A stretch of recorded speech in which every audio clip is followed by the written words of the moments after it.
Okay, next step. Get at least 1 metre of your thread. A little trick that I like to show is instead of putting the thread through the eye of the needle, you get your thread between your thumb and your forefinger, like so. There's the thread. Excuse my hands, they are what they are. So you get your thread and you squeeze it like that, and you put the eye of the needle onto your thread. And you will find that a lot easier than trying to put the thread through the needle. Okay, so that being said, you've got over 1 metre. You put your beads on 2 by 2, so that way you know it's an even number. Your beads sit on the single thread. Okay, it is doubled over, as you can see, and it goes to here, and your beads sit on the single part. You leave a tail. What's that? So it's just over probably 30 centimetres.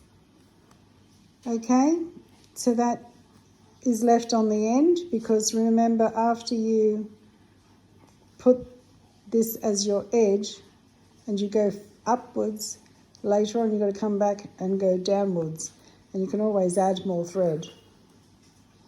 Okay, so now that you've got an even amount of beads on your thread, you then, excuse me while I get my act together, you check the diameter.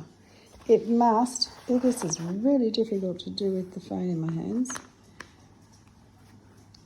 but those beads, because I've already previously checked, will go perfectly around my cabochon with no gaps. Oh, for goodness sakes. Okay, this is a two-handed job. We'll give it a whirl. Oh, for goodness sakes.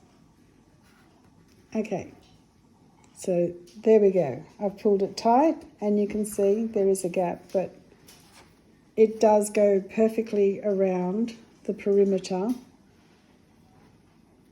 of the cabochon. Oh, for God's sake. I need to work out how to film and do this with one hand, because it's not an easy task. Anyway, the point is it goes around perfectly.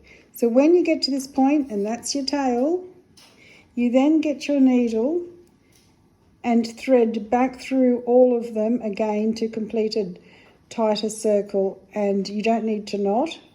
You just get your needle, hold on to the end so you don't lose your beads, and put your needle through the end bead and back around to the join, and then you come out.